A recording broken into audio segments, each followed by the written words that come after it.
All right. Well, hello, everybody. Thank y'all so much for Hello, tuning in to everyone. Marriage Off the Rocks. This is our second symposium that we are doing.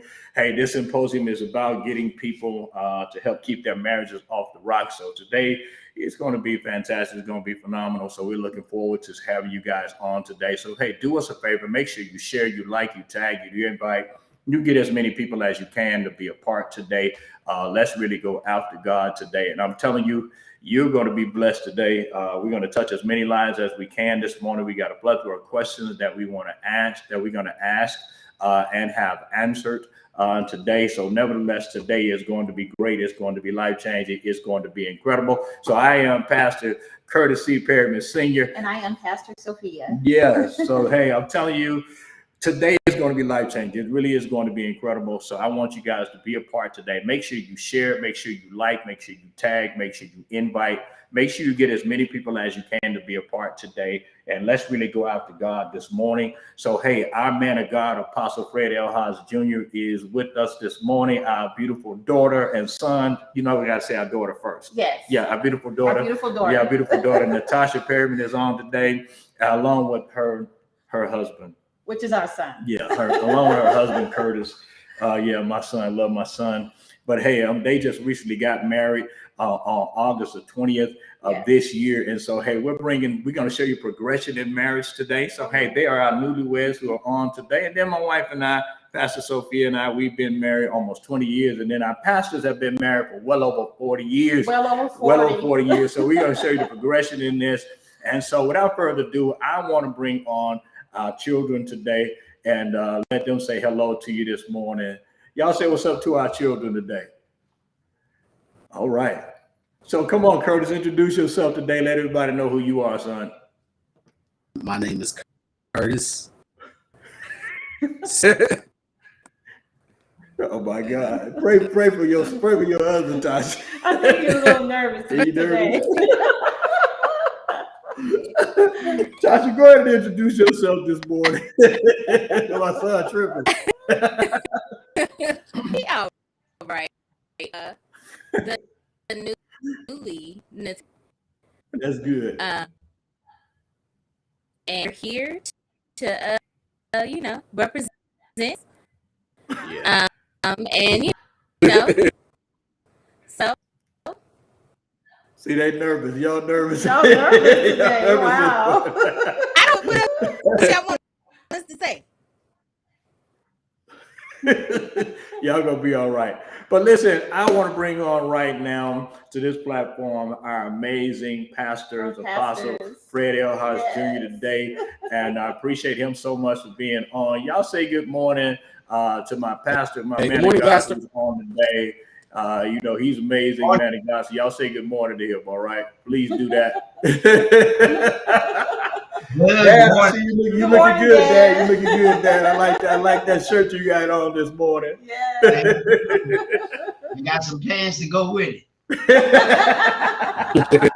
I like those colors. Thank you. Sharp, man. You're looking sharp. Yes. So listen, for all of you who are on this morning, we want to say thank you so much for being on today. This symposium is really about helping you keep your marriage off the rocks. And so we're going to talk today about communication, about understanding, about blended families. We're going to talk about sexual intimacy in the relationship. I'm talking about, it's going to be a lot of things that we're going to cover this morning. Oh, yes. I was informed this morning, I think there was probably a miscommunication where I guess they had communicated that Dr. Oz was supposed to be preaching like 45 minutes this morning. So it's a miscommunication. But what we are going to do, as I was telling Shannon this morning, ain't nowhere in the world I can tell my dad he can't do nothing. So, but we got to at least let him speak 15 minutes on this. No. We can teach during the questions. Okay. All right. So what we're going to do is that I appreciate you, man. I really do appreciate you because I was nervous for a minute. I'll tell you, I was really nervous for a minute. So, but what we're going to do this morning is we're really just going to jump into talking about marriage. We know that you and Mom have been married for over 40 years. So we're going to talk about some of the challenges that you have faced in marriage and really how you kind of overcome them. And then we're going to get into some of those Mom. questions. Y'all say what's up to our Hi, spiritual Mom. parents today. Say what's up to our spiritual parents today. You know, if Pastor Linda don't say it's all good, then we just can't do it. We just have to get it together. So these are our pastors this morning. But listen, before we really start talking about this, I really want us to make sure you purchase the books that they have. So I'm going to put up this slate here today, but I want you guys to get the books that they have. Since we're really talking about marriage today, listen, they got a book here called The 52 Questions on I think it's on dating. So you need to get that. If you're a woman and you need help in being a woman, listen, get the Women on Construction. Oh, that's amazing. Get that book. It's going to bless your life. But there's also a toolbox book. Is that how you say it? Toolbox, a workbook. Get the workbook. It'll bless your life. But I'm biased a little bit. I'm gonna tell you about the book really fast. Okay. Toolbox book. My wife said you have to tell us about the book really fast. Just really quick. They gotta get it. It's a great book, especially for the newlyweds. Yeah. So I'm obedient. My wife said tell us a little bit about the book. Okay, Woman Under Construction. All right. It is matter of fact, I got it right back here on the shelf right here. But it's a great book. It talks about the Woman Under Construction book. I wrote it actually as a result of us moving into this beautiful house and living in it for a short period of time. But it was this huge house with beautiful staircases going on both sides as you enter in. It had a barn in the back. And so, but it was all infested with dead birds and it was just horrible. And then the plumbing didn't work. So instead of it being hot, it was cold. Instead of it cold, it's been hot. And so the house was beautiful on the outside, but it needed a lot of construction on the inside. And looking at the outside, you thought that it was just this beautiful house that we had acquired. And as we began to live in it shortly, we found out all these issues that we had to deal with, plumbing issues, all type of issues, of course, as I just said. And so that's where the book came from, Woman Under Construction. And so through that book, I talk about various parts of the house. I talk about the bedroom, talk about the kitchen. I talk about various areas of the house. I talk about the construction of the house, what it means to build a wall of a house, the roof of a house. And so from there, that's where I coined the phrase, as I mentioned, Woman Under Construction. It came from that. And then I have a tube of books that goes with it. And the Holy Spirit had given me, it's just like a almost kind of like a devotional. It's a day-by-day devotional that you work through, all type of issues. It has questions, it has prayer, it has confession. Yeah. And so it's a really good book. I believe it's totally underrated. That tube. Totally. It's totally amazing. It's totally transformational. Yes, it is. Applied to it. So that's Woman Under Construction. All right. Thank you. Well, I personally, I like all the books that you've written, that you guys have written. We did an interview on Matters of the Heart. Oh, yeah. Pastor Linda and I did an interview on Matters of the Heart on our podcast. Right. That was a great book. But I'm partial to Bruised but Not Broken. Oh yeah, that book right there. I'm really partial to Bruised but Not Broken. Oh, yeah. I'm sorry, Dad, but I'm partial to Bruised but Not Broken. So listen, I want to encourage you. I'm gonna put these books back up on the screen here. Here's what I need y'all to do. I need y'all to get these books. Listen, if you're a man, you need to get these Men of Discipleship books. I'm telling you, they will encourage your life, take your life to the next level. They really will. If you're dealing with condemnation, you want to purchase the Overcoming the Voices of Condemnation by my pastor, Pastor Fred L. Hodge Jr. That book will encourage your faith and starve your doubts as well. But listen, Dr. Hodge just wrote a new book called Choices. Make sure you get the book Choices. It will help you make the right choices. I believe in life that we are where we are because of the choices that we have made. So listen, get those books. I'm telling you, they'll be available. You can contact lpccglobal.com. Order those books. I believe Shannon said they're on Amazon and places like that. So get the book. And I'm telling you, they're going to encourage your faith and starve you down. Yeah, and Dad has been doing a teaching on it for Bible study, and he's been diving deep into that book on courses, and it's been absolutely transforming. Yeah, it's been so thank you, Dad, for doing that. That book that you wrote is really a great book. Yeah. But listen, let's get into it now. We covered all the preliminaries and things like that. Yes. But let's talk really about the importance of marriage, because what I see today is there are a lot of people who don't think marriage is important anymore. They don't think that marriage is relevant anymore. So let's talk about it, about the importance of marriage. Dad, we'll start with you and Mom. Okay. I would say if a person says that marriage is not important, they don't have much of a relationship with God, because he's the one that thought it was important when he first created Adam, and he was tutoring and mentoring Adam in the garden, and he said, it's not good for this brother to be by himself. I'm going to put him to sleep and make a help meet suitable just for him.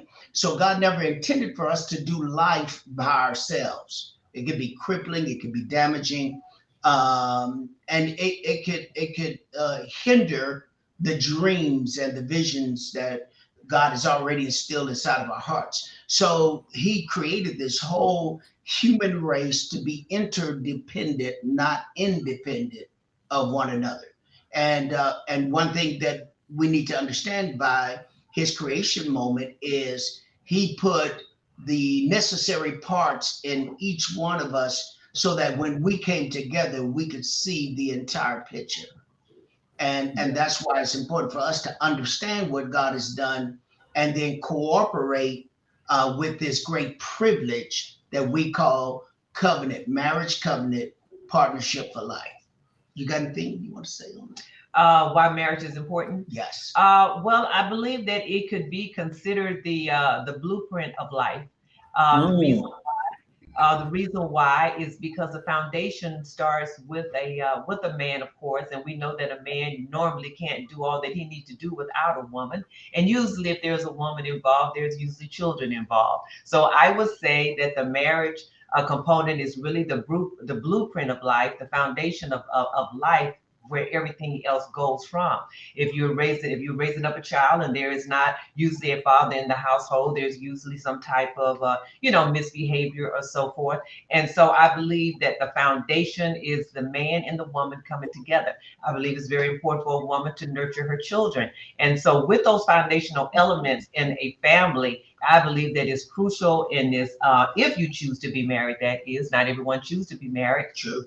And you have that choice, is because you know what's best for you to do life. And some people choose to do life by themselves, and that's totally up to them. You said something I think we need to merge together. And that is, you don't have to be married to do life with someone else. Okay. Like corporations. Corporations do not exist without their employees and their workers. So that corporation is actually successful because of the people that came together to make it work. In any business, that's so. So it's not that you have to actually have a covenant with a person, but if you want to do business and if you want to have help, so to say, in getting your dreams done, people are in the earth that can bridge you to a successful venture. So you don't have to be married. So a person that doesn't know how to manage a relationship, and they do better singularly living by themselves, but understanding that they're going to need people in order to just live. Okay, so that person doesn't have to get married. It's better for that person not to marry if they understand they're going to drive their mate crazy, if they're going to be selfish, if they want their opinion only to matter, then they don't need that marriage covenant. If they so choose, they say, I don't need the marriage covenant, but I do need people to help me traverse vision, dreams, desires, because that's how it works. You can't drive a car without a gas station. You're not going to be able to have food without a grocery store. So it just speaks for itself. We need people. And that's the way our society is built. Yeah. I want to talk to the newlyweds right here. Why do you think marriage is so important? Why you guys think marriage is so important? Oh, This is oh, I'm gonna. I think it's important because it shows the unity of, but for me, it also shows of God and how He can use two others together. Saw that a lot in the churches and even at the wedding. God used both of us to bring to be at a joyous moment. I believe that marriage is important for us. One, there is a God, and two together, He can bring anybody together. Yeah, you guys sound and going in and out. But Dad, I want to show you the uniqueness of their marriage. They are actually born on the same day. Birthdays on the same day. Wow. So that's completely unique. That is unique. That's totally unique. Totally unique. But you know what, man, I can really throw down on that because we can have major parties together, major vacations and adventures. We can go together and buy each other a gift. Here, your gift. We can make a party out of that thing. That's special, you guys. Yeah, they It is so funny because actually they did have a birthday together. We Yeah, went they to did a have a birthday birthday. together, and that's when we found out it was their birthday. Yeah, because my son didn't tell me. He didn't tell us. He didn't tell us. He didn't tell us He did not that. tell us. You gotta pray for my son. I'm gonna stretch my hands out toward him right now. When we got here, we found out it was Tasha's birthday also, Yeah. and I was like, wow. That's so special. That is amazing. But listen, I want to get into some of these questions, Dad. I know we got to get you guys out of here by a certain time today, and I don't want to keep people all day. But we actually asked a lot of people questions. What do you want to see on this symposium? And people gave us at least 10 questions. And some of the questions I thought was like, really? But then I thought about it. It's very important because if it wasn't important, they would not have asked. That's true. So you want to ask the first one, honey? You want to put the first question out there? The first question says, how do you prepare to be a spouse? Yeah, how do you prepare to be a spouse? Really good. So I think we ought to take Pastor Linda on this, and she's the one with the most experience, and her marital over 40 years. Yeah, their marital experience is unique. Yes, it's unique too, yes, as well. So Pastor Linda, when you came along and you met Dr. Hodge, like he already had kids. You got to tell that story. Yeah, Dr. Hodge talks about how she was like Tarzan swinging through his jungle on the vine. So talk to us about that. Yeah. But at the same time, tell us, is there even a way to prepare to even be a spouse?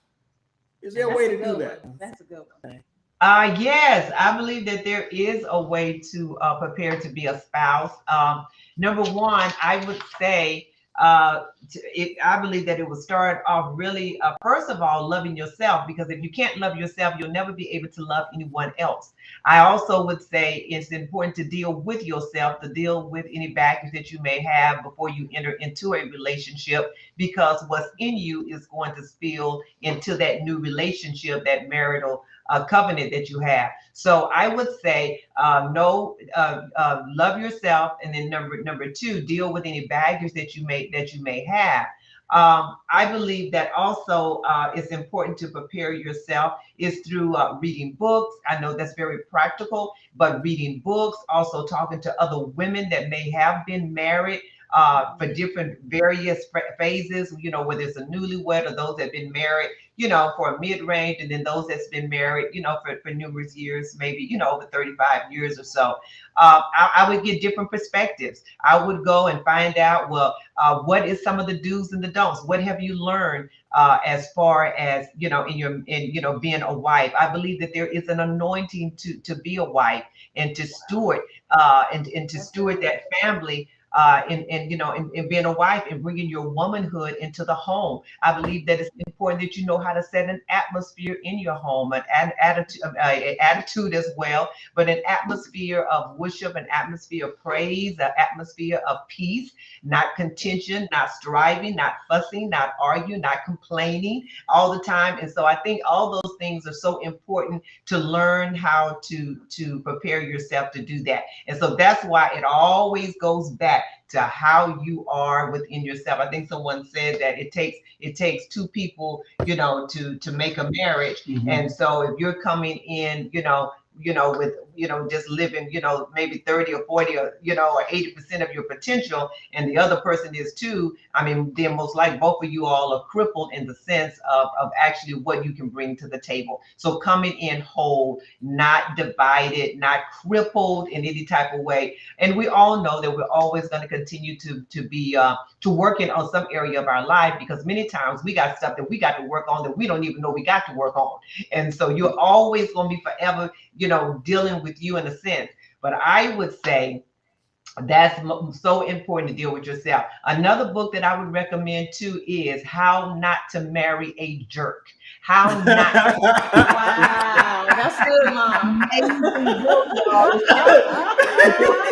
Who wrote that book? I can't remember. I let somebody read it and I never got it back. And I think I asked Sherry. I'm glad I mentioned it because I forgot. I had asked her to order that book, I think, for me. But yeah, it deals with the physical aspect. It deals with how to court, how do you enter into a relationship, the do's and the don'ts. It talks about the steps in a relationship, not jumping way over into an intimate time when you don't even get to know them intellectually, spiritually. And so that is an excellent book for those that are looking to be married, How Not to Marry a Jerk. See, the reason we're laughing right now, Oh, yeah. is because our pastors, our apostle back in Our first pastor. first That's apostle, how we met, actually. Yeah, in Revelation. Yeah, he wrote a book called How to Steer Clear of a Bozo and Stay Away from the Circus. Stay away from the circus. And Oh, wow. Sure did. And that was amazing. Yeah, That's how we amazing. met, actually. Yeah, and he in the book he gave a revelation. He said, no matter where you go, Bozo is always a clown. He's always a clown. Doesn't matter how many times he changes clothes. Wow. He's always a clown. He brought out. He's got the big shoes. He's got the makeup on. He's got the hair and the red nose. So no matter where Bozo goes, he's always a clown. Yeah. So listen, let's get to our sons and our daughter. And you guys just got married. How did you prepare to be a spouse? How did you guys prepare to be a spouse? For me, well, can you hear me? Yeah, I hear you, son. Okay. The thing I did was learn her. Oh. Your phone, you keep going in and out. Now he keeps going in and out. Say that again, son. He went out again. Yeah. I don't know. I hear you now. Okay. Well, just learning her. It's like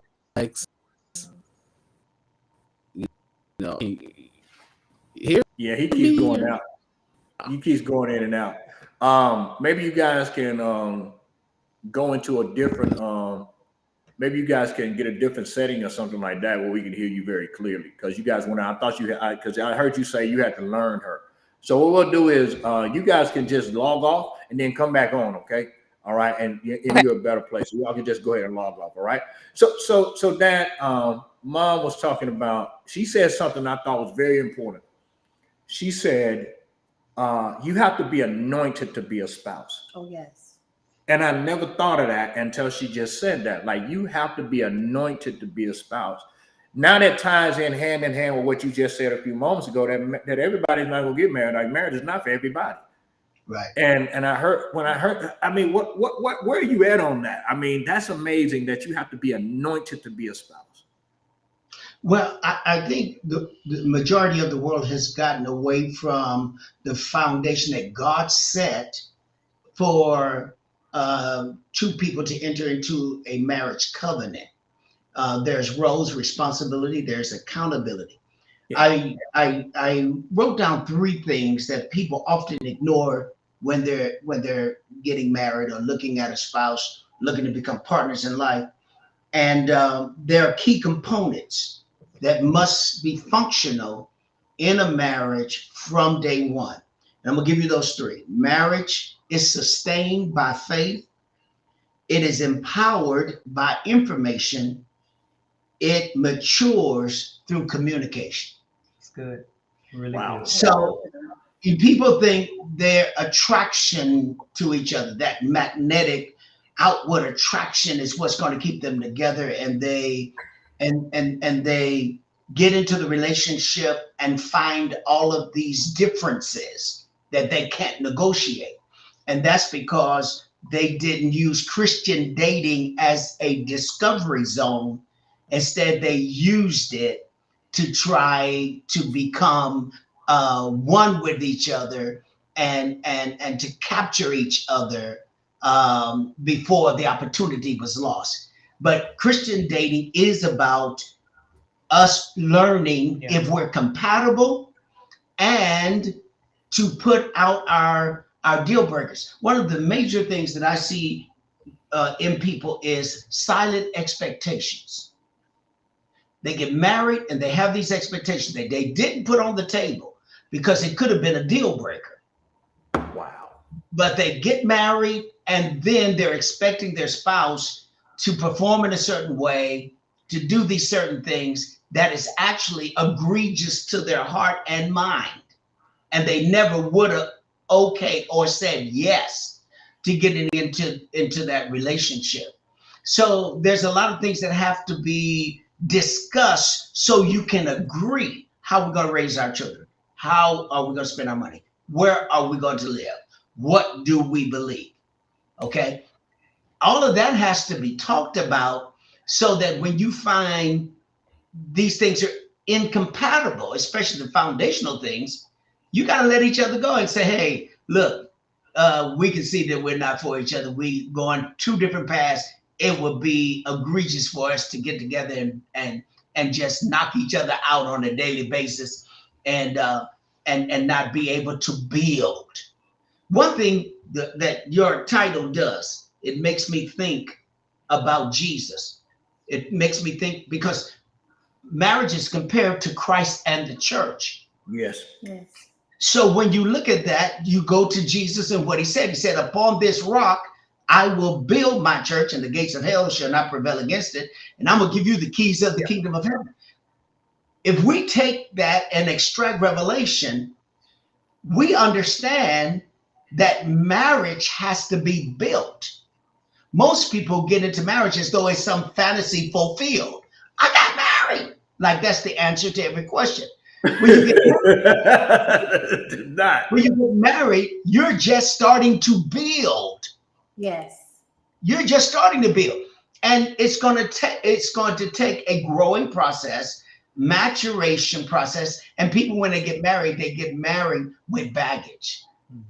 And that baggage actually came from when they were at home, trained how to respond to the opposite sex, trained how to defend themselves. Some people never grew up. So when you get married, it's a grown-up body with a kid inside, still throwing tantrums and going on.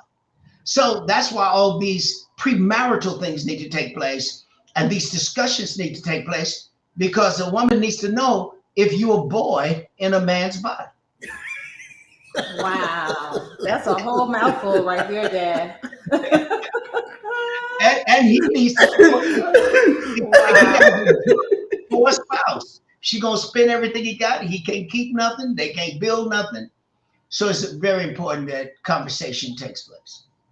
Wow. I'm just looking at some of the comments that I see here. Somebody said, that's good. When you get married, you're just starting to build. And I believe that because I believe you're building a legacy. Yes. You're building a legacy that's going to cause other people's lives to be transformed and changed as well.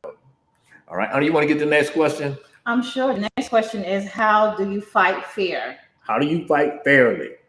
How do you fight fairly? Okay. You gonna answer? Or you want me to answer? I can start it. How do you fight fair? I think one way that you fight fair is that you don't come into a disagreement with preconceived ideas. That's good. I think you ought to say that again, Mom, for the people who are just getting married to understand that you don't come into this thing with a preconceived idea. Yes. Yeah. You don't come into this this disagreement or whatever you're dealing with, because you're asked, I think the question, how do you fight fairly? Right. So if there is a conflict in a relationship, don't come in there with you know, with, you know, you got your sheet of paper, everything outlined, and this is the way it's going to go, and you have this preconceived idea how you want it to come out, especially if it's only in your favor. Remember, if both don't win, neither one of you win. So if you're the only winner in the conclusion, you both have failed. So coming into the disagreement or whatever you're dealing or a decision that you've got to make where you're both maybe not seeing eye to eye in that situation, come in there fair, being ready to listen. Not everybody is good listeners. They like to vocalize and share and talk, but they are not good listeners. And so, in other words, they hear what you're saying, but they don't hear what you're saying. They hear what you're saying, but they're thinking right while you're talking all at the same time. So very few people are very good listeners. They really don't know how to listen precisely. And so I would say to fight fairly is one way. Don't come in there with your preconceived ideas, how you think it's going to go, especially if it's all about you, and learning the art of listening. That's another way. Another way is to make sure that you don't come into the disagreement or to the fight, whatever you want to call it, with you know, the you know, with the I syndrome. Like, oh, I don't feel like, you know, I don't feel this or I don't feel that. You can say now, I you know, I do feel such and such a way, but let me know, what is your take on that? What is your take on that? Maybe I'm feeling something that I shouldn't feel or something like that, but not precisely is because the other person can have a whole different viewpoint, right? I think I'm gonna just make a little tweak that her and I always talk about this, and she just tweaked it a little bit. Mm-hmm. So don't go into the argument pointing your finger and saying you. Right. That's what she meant. Yeah. You make me feel this way. Yeah. Because of you, this happened, and you did this. We need you to draw back the finger and stop saying the word you. Say, I feel like. Take a responsibility. Yeah, I feel like. So now, she made some important points, and she made a point that I was going to make, and that's listen to understand, not to give an answer. Wait, you got to elaborate on that one. You got to elaborate on that. You can't throw that out there like that and then run. You can't drop the mic on that. Let me restate. When you're in an argument, an issue, a problem, you have to come to agreement. Marriage is about the agreement moment. It's not about your singularity and you being right. So when you got to look at these as opportunities to grow. That's what you got to look at your disagreement and your argument, your fight about. These are opportunities to grow. This is where we do not agree. This is where we're out of order. So in order for us to bring this into order, we have to have the same mindset that we're in a marriage. Most people stay single while being in covenant. Wow. That doesn't work. You can't do that. You have to have a covenant mindset in order to prosper the relationship. So it's about the marriage, not about me individually.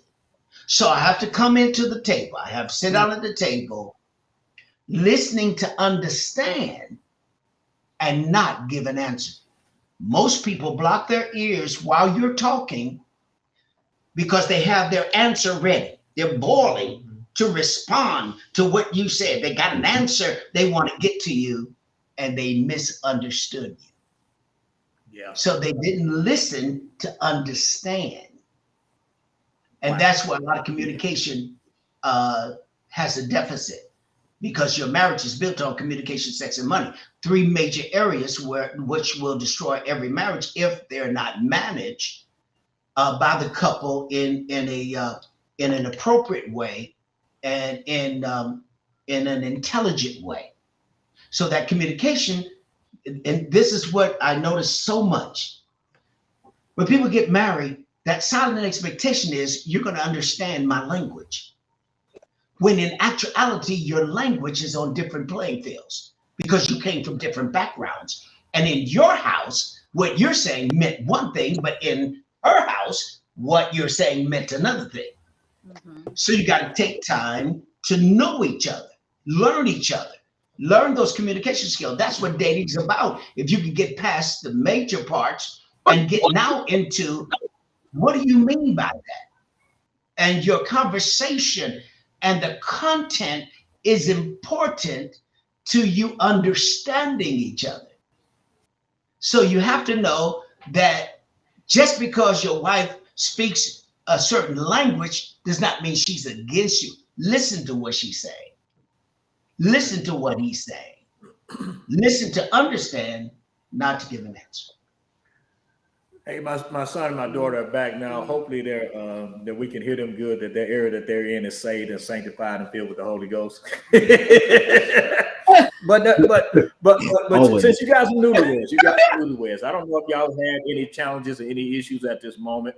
But we're talking about how to fight fairly. So I know. Listen. The one thing I can say about my son Curtis is he's a good man. I don't always say that. I throw that out there loosely with a lot of men. My son's a good man. He ain't never given us any trouble, any problems. Good man, good heart. He says he can cook a little bit, but He can. how do you guys deal with that? How do you guys deal with that? See Curtis stuck. We're talking about How do you I was hear gonna say, can you hear us? Yeah, we hear Yes. Okay. Okay. you. Yeah, we hear you guys. Well, I mean, I for me, I just tell the truth. I don't come in to try to hurt feelings or anything like that. I just have to tell the truth. What the issue is, where you can move on and grow from it. Yeah, you your daddy's son, boy. I'll tell you. For me, I'm still learning how to. I was single for a very long time, so for me, what I said went. I took care of myself. I paid my bills. I did that for a very long time.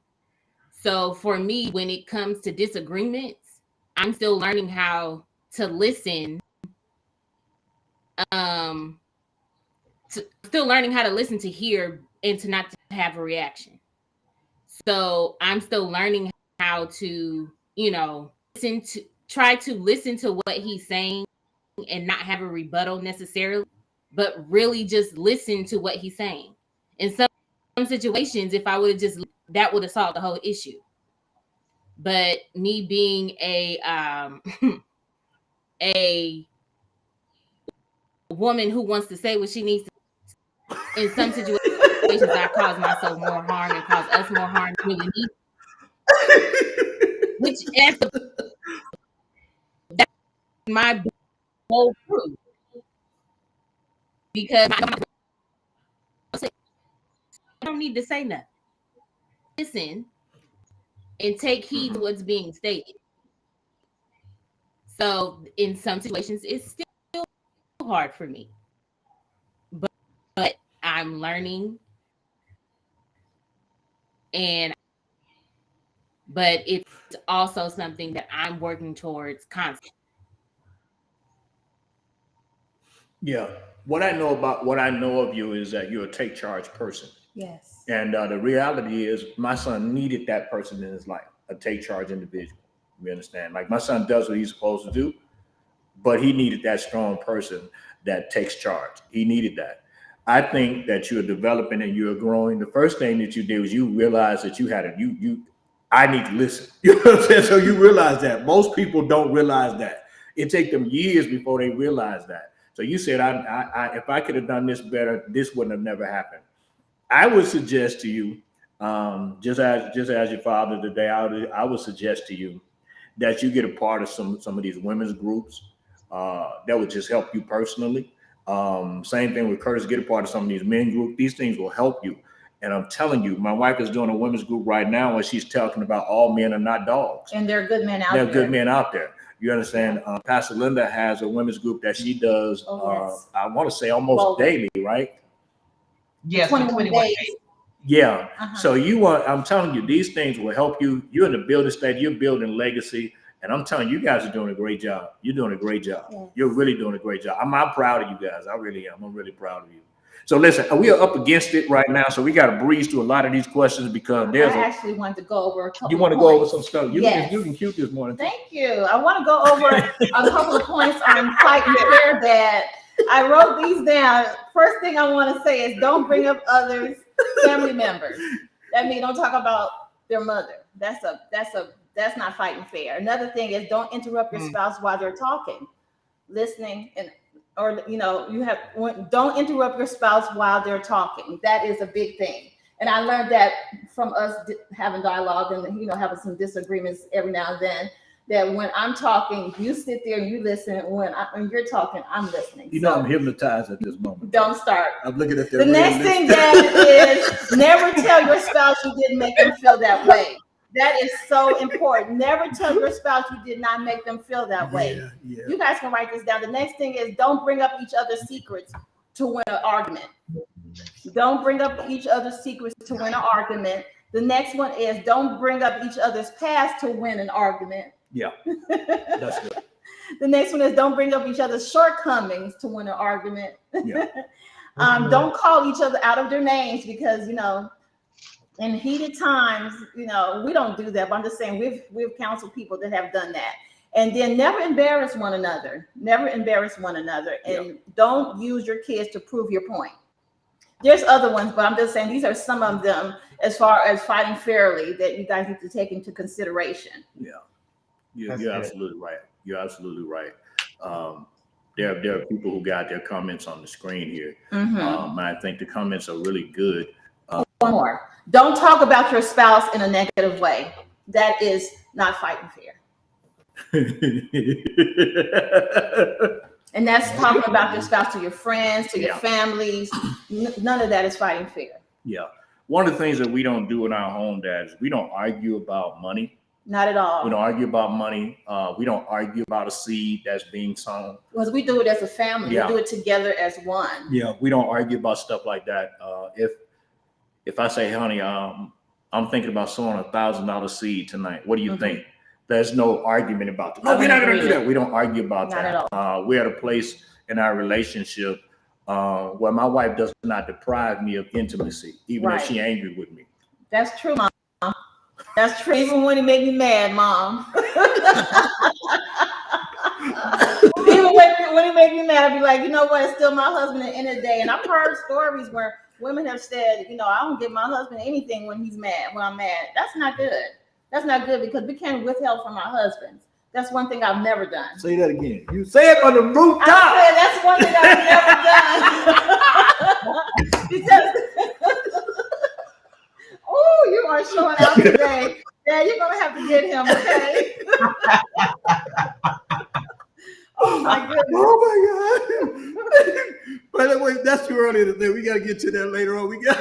Wow. We're gonna talk about this off the screen, okay? You want to get to the next question? Can we talk about Christian dating? Yeah, Christian dating. That was one of the questions that was posed to us in one of our meetings. Yes. About talking about Christian dating. I know you wrote a book on that. Yes. So can you guys elaborate just a little bit about the Christian dating? Christian dating. Apostle Fred and Pastor Linda, can y'all do that? Christian dating. What was the question on it? It was let's see. Just talk about Christian Just talk dating. about it. Let's talk about Christian dating. I think I made some comments on it being a format for discovery and not for hookup and intimacy. Yeah. I think it's I think that when you come together, I think you try to talk about the expectations. I think that's kind of mainly the main thing that you may need to be discussed when you come together for Christian dating. Yeah. What is your expectation?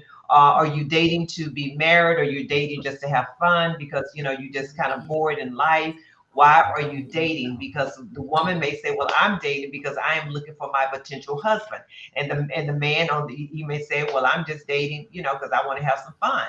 So you need to determine what is the reason why you're dating. What are you expecting in the dating as you move forward through the dating process and you get to know each other and you come together closer and you may feel that there may be a spark or it may not be a spark.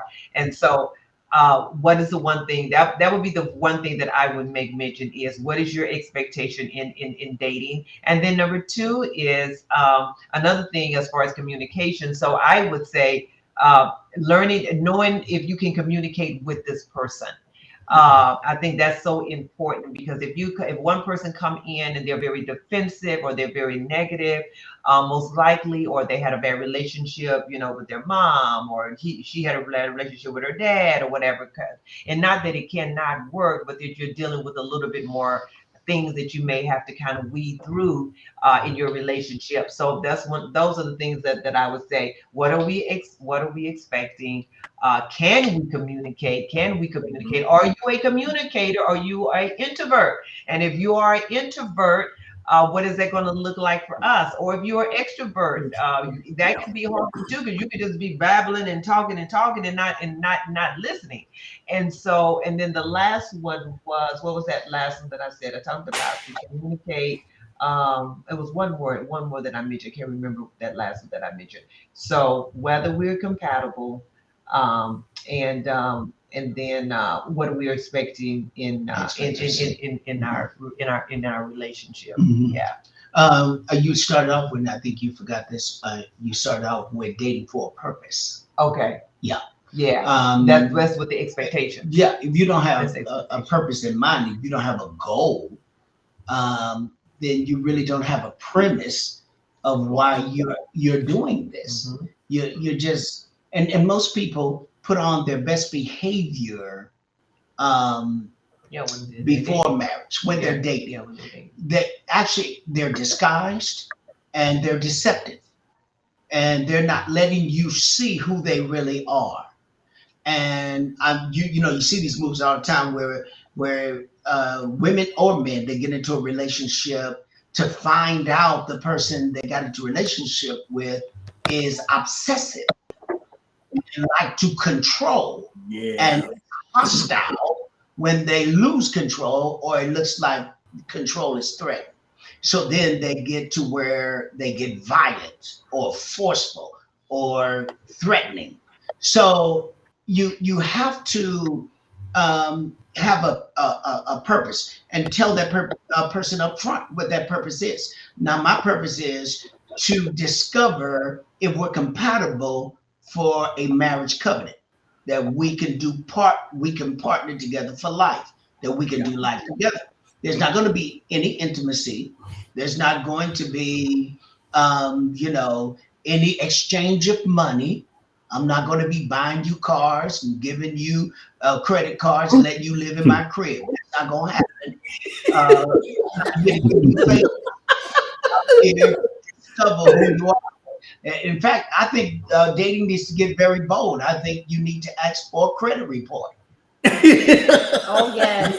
With a date on it. It needs to be up to date, not something. Yeah, your resume is not your integrity, it's just your history. So you need to because people are fraudulent and they marry people to destroy and rob them and then move on to the next person. Yeah, you know. Yeah. And especially the day and time we live in now. In this digital age, information age, man, there's all kind of elaborate schemes. So it's very important that you understand why you're dating. Mm-hmm. What's the purpose of dating? If your dating is just to go out and have a great time, it's really not dating. Mhm. Dating means that I'm going to put aside a moment in time where I'm not considering anybody else, but we're going to talk and discuss if we can have a life together. That's going to take more than one time. Yeah, and some people probably would consider that old fogey, outdated, irrelevant, because nowadays people are dating 5 and 6 people at one time. Yeah. I mean, they have different, you got the dating sites, and you hear people all the time say, well, you need to date, all these people, that way you'll know, and you can just weed them out. Right. But I don't think that is I don't think that's healthy, and I don't think it's biblical. All your emotions involved, you're confused. I mean, just think about it. And I look at The Bachelor, and I kind of just love looking at The Bachelor, Bachelorette when he comes on. But usually when those people end that relationship, usually they are devastated. Yeah. And even if they think they're gonna get married and they propose and it don't work out, they don't been on national TV. Behind the scenes, they can't get it together. And so what they done dated all these folks, they Kissing them. have had enough time to really learn one person. Right. But you know, that's just the way That's the way of the world. Yeah. Yeah. And it's evil, and it's deceptive, and it's hurtful. it's very hurtful for them. You always see them coming out hurt. Everybody on the show gets hurt. Yeah. Yeah. So how do you even prepare to have a sane dating experience when you've been on a show like that and you'd have been whatever? What you're saying is so true, Dad. And you know, a lot of people now they're before they're dating, even before they're dating, they're going and they're checking their background. They're looking at their social media page, seeing what they're all about, who they've dated in the past. Yeah. You know, they're looking at all these. So, because we didn't have that when we were dating, we didn't have social media. So you know, the business wasn't put out there. But now everybody's business is put on social media. So you can pretty much know a person by going to their Facebook page, going to their YouTube, going to their Instagram, you know, and now they're hiring people to investigate them to see if they're really who they say they are, because they don't want to get into this relationship and be hurt. I agree. Because you're gonna live the rest of your life with the person. At least you're expecting to live the rest of your life with this person. So you need to know as much information to make the quality decision. Right. Because at the end of the day, you're not going to be able to say, God, why did you do this to me? Mm-hmm. You're going to have to look at your own choices, that you didn't do your due diligence. You trusted this person's verbiage and their presentation. You did not investigate. You did not ask the right questions. So you made a choice of an irrelevant information. So it's so important that we know the person. You have to have a person-to-person, face-to-face encounter, so that, because the eyes are the window of the soul. Now, some people have got deception down to a science, where they know all the gestures, they know how to present themselves to deceive you. Most people have not.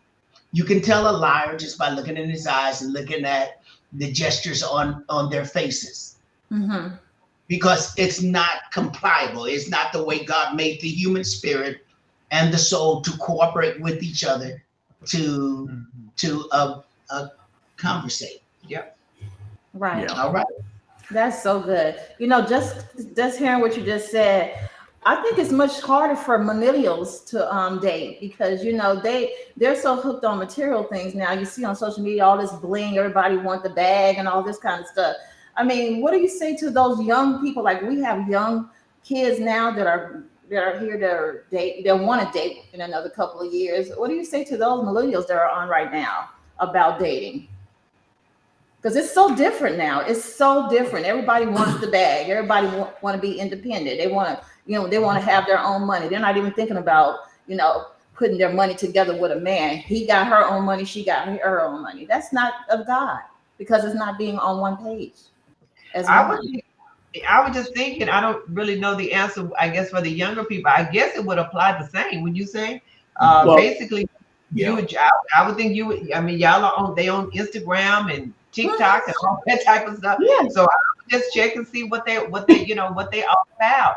I would think also, just a practical standpoint, I mean, you need to get you need to find out from their friends what do you think about them? Ask your classmates. If you have a relationship, with their parents, I would talk to their parents. Right. I mean, that was the only thing that I could think of. I would think they would need to do their homework just like an adult would do. When you say? Well, yeah, absolutely. But here's a key issue, I think, with millennial type thinking, is that you have to know your own value and you have to know what you value. Yes. When you know your own value, you won't let anybody else reduce you. Yeah. Oh, yeah. When you know what you believe and what you value, you know who's in agreement and who's not. Yeah. And a lot of young kids do not have their faith components down yet. They don't actually know what they believe. Yeah. They're easily swayed from one corner of the world to the next. when they have to be substantiated in some sort of faith that grounds them, that says this person is not a faith. This is not a good person for me to know. Yeah. Okay. So I would think they have to know their own value, and that comes from parents and training them up in the way they should go. Then they have to know what they value. Do you value integrity? Or you think the lying schemer is cute? Do Yeah. you value work and ethics? Or do you think it's, funny to be living off your grandparents? So it's values. Wow. I think that would help the millennials. Yeah. Yeah. Since we're really up against it, we're gonna go to one of these questions right here that I think is very important. And the question is, how do I know if I'm pleasing my spouse? That was one of the questions that was asked. How do I know if I'm pleasing my spouse? Well, if you're not pleased. If you're not pleased, how do you know if you're pleasing them, and how do you know if you're not pleasing them? Right. Let's talk to the newlyweds really quickly and see where they are.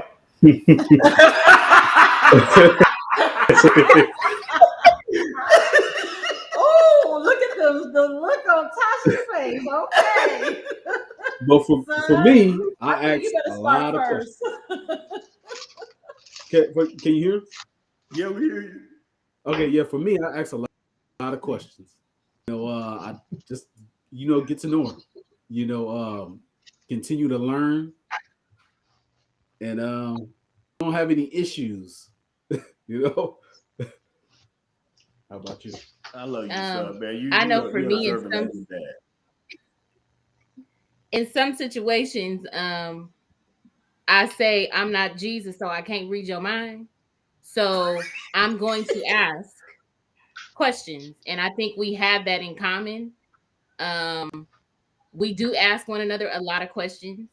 So for me, the way that I know that he's pleased is sometimes in his attitude. I can know if something is irritating him by the way he's walking around the house. So for me, it's our thing is we will literally ask one another 50 times a day, you good? And in some situations, the you good can ask multiple questions.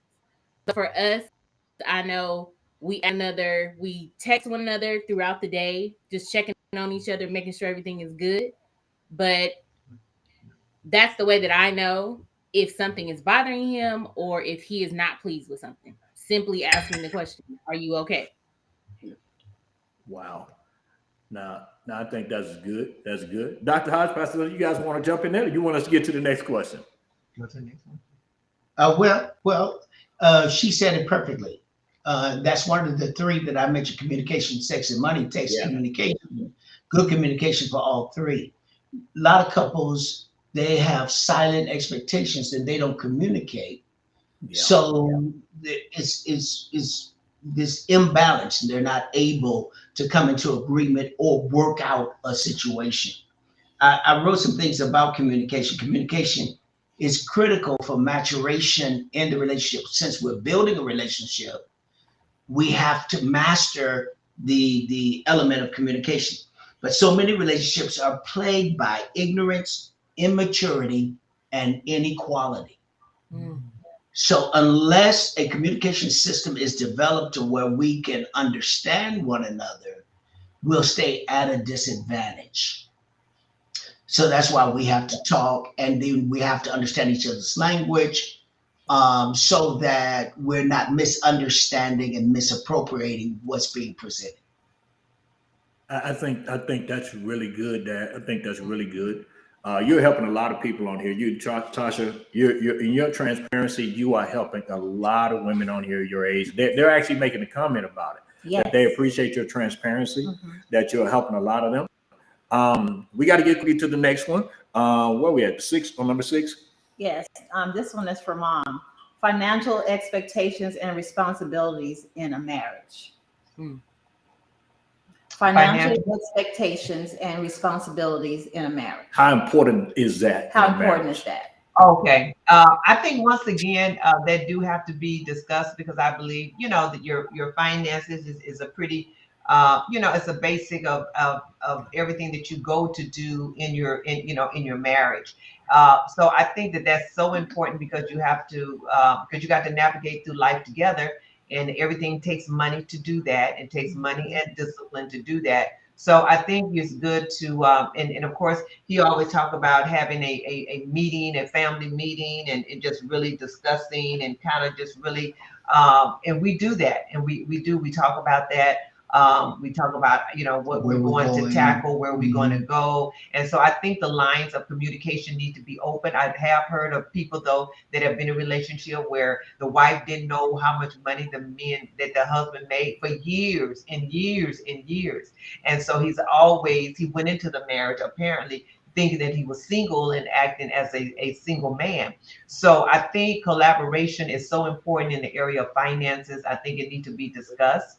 I think it needs to find out what is priority to you, what's priority to me, and how can we bring these priorities together and make them one priority that's best for the family. So I would say communication and finances is ultimately important because that's one of the things, It's right? one of the three. Sex, money, and finances. Mhm. So they go hand in hand. I don't think there's Yes. one that leaves out the other. Really, I think they're all so important. So important. Yeah, Communication, sex, sex and and money. Yeah, so we got to talk about it. We got to talk about that budget. right. Got to talk about how we gonna spend that money. Got to talk about them credit cards. Yep. If you got credit cards, we got to talk about, okay, so when are we gonna stop And- using credit cards? And you have to talk about it in view of your legacy. Yeah, What are you trying to accomplish? What are Right. you trying to build as a marriage couple? right. And if that is, well, I want a great future and quality of life. I Mhm, want to live in a certain neighborhood. I want to be an owner, not a renter. mhm, mhm. Okay, that all of that is financially driven. So Right. we have to be financially Literate. literate so that we can navigate that journey together. And if we're going to do it together, we have to talk about it. Yeah. Got to That's be really good. That's really good. That's really good. That's really good. I think we're helping a lot of people with these questions. You want to get to the next one, honey? Because I think you should talk about blended families. Me? Yes, Yeah. Uh, We're gonna put you in this one now. You need to talk about blended families since we do have 9. we got 10. 10. We got 10. 10. Yes. Yeah, when they said Papa was a Rolling Stone, where he laid his hat with his home, they wrote it about me. Yes. Blended family. Go ahead. For me, when my wife married me, that's why I laugh so much when Dr. Oz be talking about how Pastor Linda came through and picked him up. When my wife first met me, I already had 7 kids already. Yeah. Yeah, I already had 7 kids already. I was already out there in the world. I was doing my thing. You know what I mean? Yes, But you I wasn't a good. So I was out there, and I did not have. I wasn't a good father to my children. I was just everywhere. I had broken promises, you name it. I just was not on point with the things I needed to be on point with, and so because of that, when I finally got married to my wife, because she's my second marriage, so when I got married to her, it was trying to blend families together. It's challenging. We're still dealing with the challenge today. But one of the things that we did was we made a decision that we would not say that we had stepchildren. That we say we're not going to say that. Never. 2 children that she had, they are my children. There ain't no step to that. The children that I had, she accepted them as hers. Yes. There's no step to that. That's right. So our mentality was we're going to treat the children as if we treated the way we treat our own children. Yes. Now it's challenging to us. It has been challenging to us. There's been some things that have been said that's been hurtful, that's been disrespectful, but we still love them anyway. Yeah, we And still show the love of God. we still show the regardless love of of what God. they say. Like Yeah. they said, words do hurt. Yeah. So we we're still working on the blended family. We're Yes. still working on bringing it together. And the challenge that I'm finding, Dad, is being a husband, being a father, being a pastor, and then having spiritual children. You understand? I'm that's hard for me at this moment. I cannot lie and say that that's easy. It's very hard for me.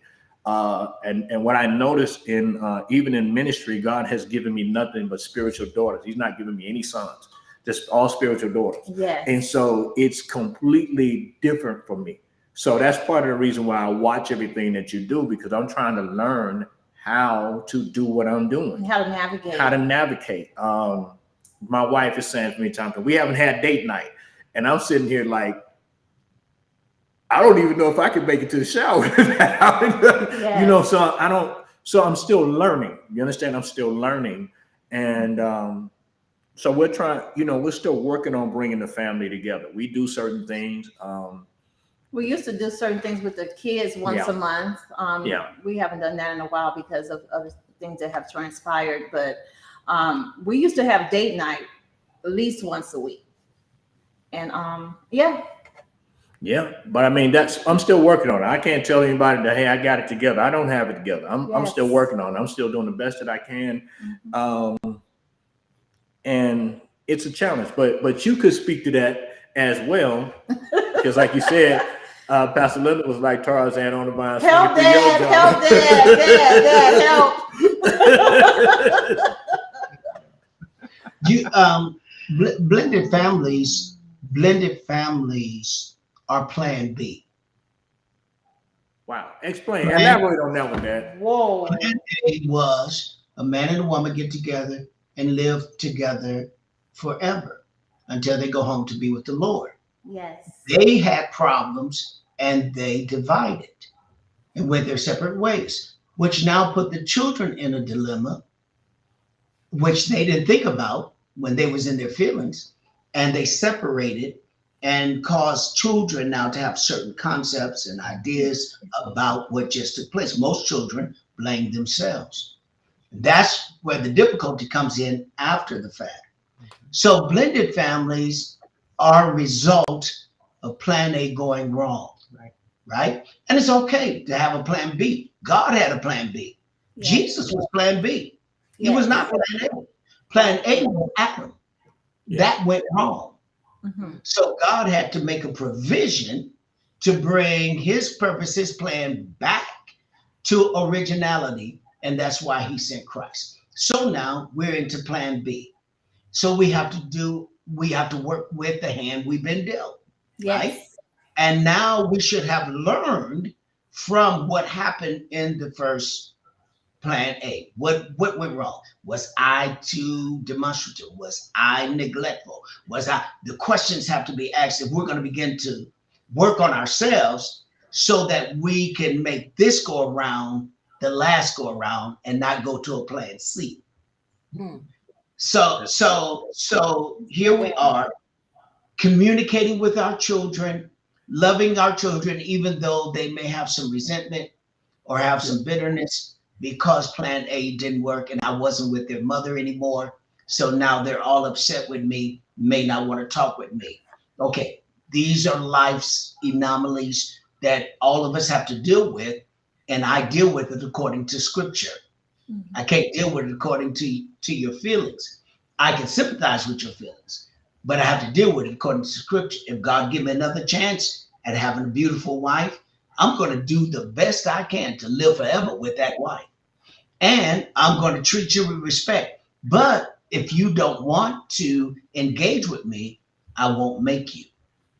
Yeah. But I want to That's where offer. I'm at right now, Dad. That's where I'm at right now. I hate the fact that I did those things. I can't say they were mistakes because I intentionally did what I did. You understand? So I hate that I didn't do that. Let me tell you one of the things that really hurt me a number of years ago, and it still bothers me even to this day. And I don't really share this, but it does. My son Curtis came to our church in Los Angeles one day, and he had a shirt tie, but he couldn't tie his tie. And it hurt me really badly because I'm looking at my son like, I never taught him how to tie a tie. Like that bothered me. It really bothered me that here you are, you're so busy doing everything else, you're everywhere else. You never spent enough time with him to be able to help him tie his tie. Like that's crazy. You should have never done that. And so at that point, when I saw that, I'm already married to my wife at this time, but I'm saying that I ain't gonna make this mistake again. I'm gonna do the best that I can. And even to this day, sometimes I think about that. Like, man, bro, you didn't even teach him how to tie his tie. Like, that's crazy. You know, and I have to battle that. I have to really battle that because I knew that I dropped the ball. I knew I dropped the ball. But the thing that I can say concerning him is I don't think he's ever held anything like this against me. You know, we talk and I think he just brushes things to the side or whatever. I don't know. He's never said to me like he has an issue with that. You know what I mean? And I've always been grateful that that's been his stance with me.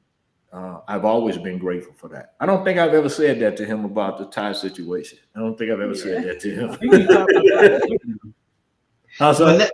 I think you taught my tie at the wedding, though. Yeah, see, I had another opportunity. Yeah, I had another opportunity. You see? Okay. Yes, you did. We got to make a teaching point out of what just happened. Okay. Because most human beings, especially men, hold themselves accountable even after forgiveness takes place. Yeah. Even after adjustment takes place. We will adjust our lives to go with God. You stop doing all that stuff. You're going with God. You're a man of God. You're being the example you need to be, but yet you're holding yourself accountable for not for I don't have a better word, your dumb days. Yeah, that's the right word to use. Your dumb days. And you're trying to make up for them, which needs to be dispensed with. Your focus now is being the best you can be. And look how it came around. It circled around to give you another opportunity to show your son how much you cared. And the thing you missed out on, God gave you another opportunity to step up on. So it's this lesson right here should go out to the masses because we need to forgive ourselves and then look for the opportunity that will present itself for us to be an example in front of that child, and for us to shower love on that child and to make a new beginning with that child. But the child got to be willing to embrace that as well. And so most blended families, they do good, the husband and wife, but it's the children. Yeah. You're correct. To navigate. Dad, can we jump into this lesson? We got to let you guys get out of here. I know you guys got a place you got to be in a short period of time. So I think we got it's basically 3 questions left, but I think we need to tackle this one. If we don't get a chance to get to the rest of them, I think we're okay. What you say? It all depends on Dad and the time that he has. Well, they told me he got to be out here at 11:45. That's what I was told. Okay, so we have 2 minutes. Yeah. So can we ask this last question and Tasha, you guys can chime in, but since Dad and them got to go here pretty soon, I want to jump in here with this one. Intimacy in the relationship. How I knew he was going to talk about that's that. the next one on the list. I knew that. That's the next one on the list. I knew you was going to go to that one. Why did I know that? Because the next 2 questions after that is spouses and their single friends, and then social media and marriage. He already covered social media and marriage. Come on now, give me. Okay. You see what I'm saying? I see what I have to deal with. Okay. So intimacy in a relationship, how important is that? You want to go first? Yes, I believe that's important because that's part of the marriage covenant when you come together. I mean, that's one of the things that's in your expectation of a marriage or relationship. That's one of the you know, the ice cream joys of life. Right. That's the dessert. And even there said it's a joy of life. I want to raise my hand. Yeah. So we want those joys and we want those desserts, right? So Yes. So I believe that is really important in a relationship. I believe that, you know, and of course all the physical, I believe all the benefits that come with it as well when you come together. How it helps your body, I heard, and you know, maybe release certain things in your body, tension and all of that. So it does have some physical benefits to it as well. And it's such a and it's not just, and I believe that it's not just a spiritual, not just a physical thing, but it's a spiritual thing as well. When you come together, And so I would say that that's just important. That's just one of the things: sex, money, and communication. So that's right up there with all three of them. I don't think there's one above the other. They all go across, all across the board. So that's my take on the importance of intimacy, and he'll probably come from a different perspective. Well, I mean, we can take that subject alone and have a full seminar on intimacy and marriage. When we look at how God created us and put us together, the chemistry, how He engineered our chemistry, it is so embedded into who we are to connect with each other on those levels. We connect with our minds.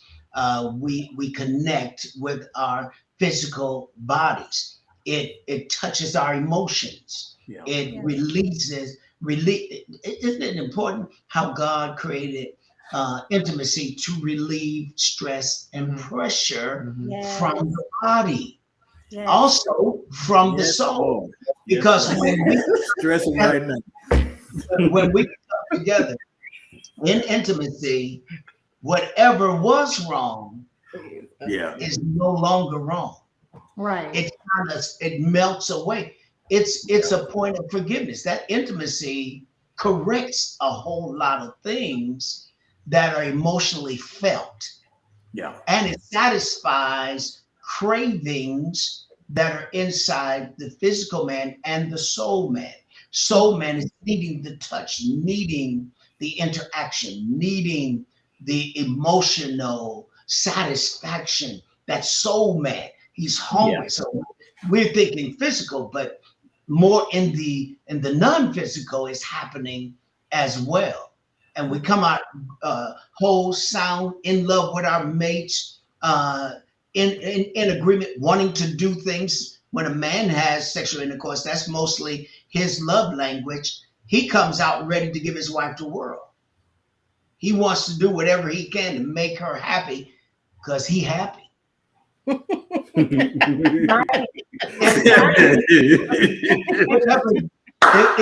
Every master making him happy. Yes. They would have like speaking in tongues. But you can see how the emotions of the man, the emotion of the woman all come to play. When she gets emotional, she doesn't want to have intercourse. And then that makes him more uptight. And then that makes the situation more egregious. They should come up with the answer. If we're mad, let's go to bed. Ooh, that's a good solution, Dad. That's a good solution. we're laughing, Dad. We're laughing because when I first proposed to my wife, right? Then we went to our pastor and I said, sir, I believe I found the woman that I want to marry and spend the rest of my life with. And so he says to me, okay. So he set up a counseling session with us. And so we had to go 6 months of counseling session with him, nonstop, else he wasn't going to marry us. Like, really? I mean, he tackled everything. The number one thing he brought out to us was sexual intimacy. Yep. He told us to have sexual intimacy all the time, often. And he said often. He said often because what it'll do is it cause you to your heart will connect with one another. You'll learn each other. You're worshiping God in the process, but it'll keep you guys from acting a fool or fighting with each other and stuff like that. And so when you said, let's just go to bed, I just thought about that's what he said. Oh my God. So come on, newlyweds, talk to us. Y'all newlyweds now. Ours are married now.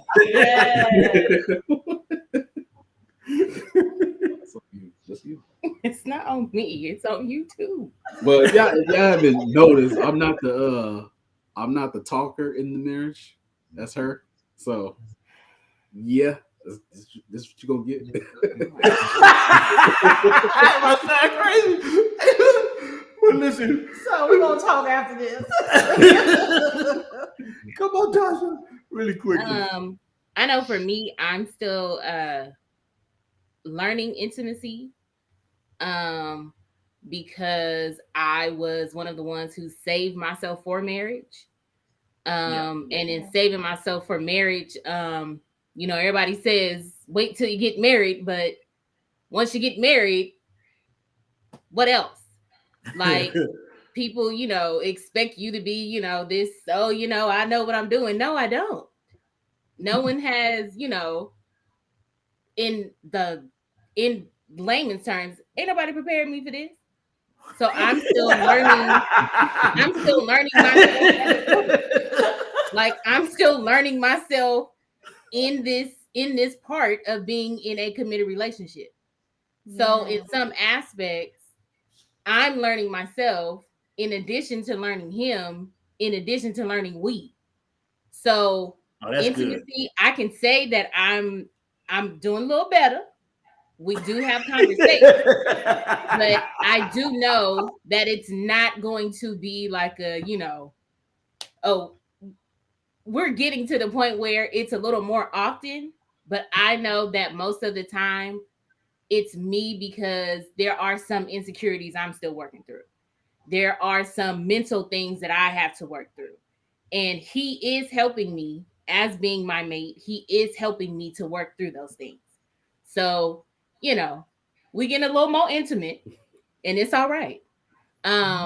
But I do know that for those who have waited, who decided to be, you know, abstinent until they get married, there are some portions of the marriage where sometimes it's going to be like, now, Jesus, you didn't told me to wait, but now you got to teach me how to, you know, so that we can be intimate and it's not weird.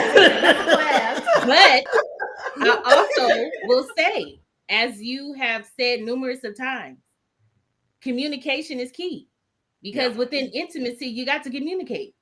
Yeah. You have to say like, great. And you got to say, no, that ain't it. Yeah. So you have to, I'm learning that intimacy is okay because I know within, you know, the Christian realm, we have been told you got to wait. And in some aspects, you can't talk about certain things. Bye-bye, you guys. All right. Well, listen, we know you guys got to go. But what we're going to do, but what we're going to do is we're going to close this out right now anyway. And I do appreciate everybody being on. Tasha, I want to say thank you so much. You really don't know how many women that you are helping right now. Some of them are not going to come out and say some of the things that you have said. Yes. But you have really helped a lot of people today, and I'm so appreciative of you. People are on here, they're saying, I'm going to put some of the comments on the screen. I hope you can see that. You know, people are really loving you. Yeah. They're really loving you. And you know, and I want to say to my son, I'm proud of you, son. I'm really proud of you for what you've done, because not a lot of men would have done what you did. And I think you're a rare breed, but I think you're a really great man. Oh, yes. And Tasha, the truth of the matter is, this is the place that you really want to be, is where you are learning one another.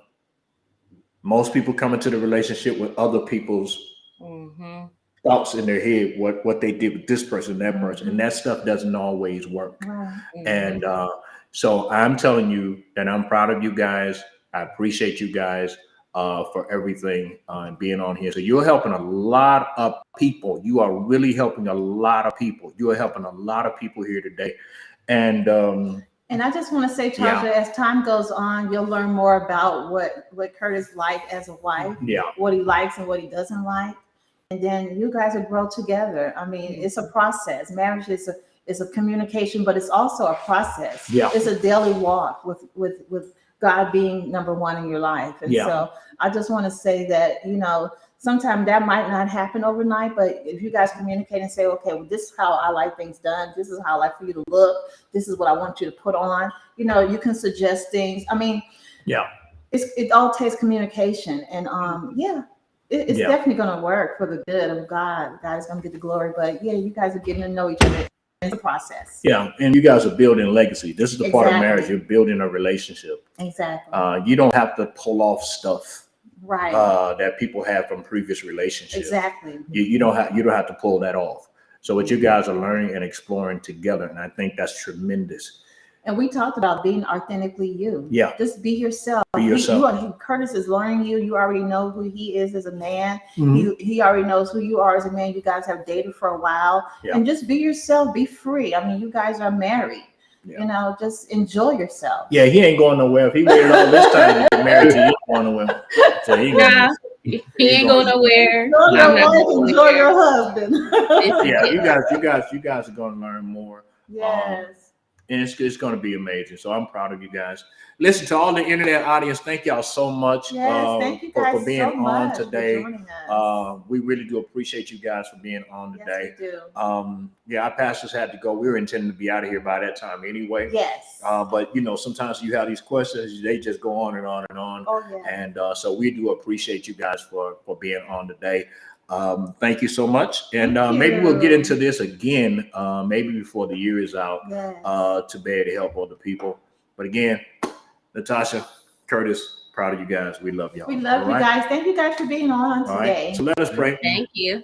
All right. Father, in the name of Jesus, I thank you Yes, God. for just blessing your people today. Yes. I thank you for the speakers that you had on here today. And I pray, God, that nothing that was spoken today will fall on deaf ears, but will fall into the good grounds of our heart, that we might produce a fruit that is pleasing in your sight. Yes, God. And so, Lord, I thank you right now, God, that you're pouring back into our speakers today, Yes. and you're adding to their lives in Jesus' In name. Jesus' name. Amen and Amen.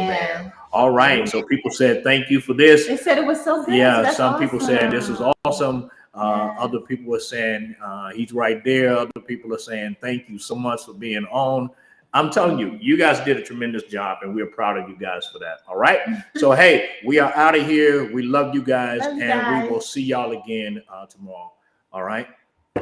Yeah, tomorrow. Tomorrow is Sunday. Yeah, Sunday. tomorrow morning, Yes. and Y'all 9 be in a.m. the house tomorrow. We're gonna have an amazing service. Yeah, 9 a.m. in Inglewood, California, 12:30 p.m. in Lancaster. Yes. It's gonna be amazing. All right, gotta go. Love y'all. Be blessed.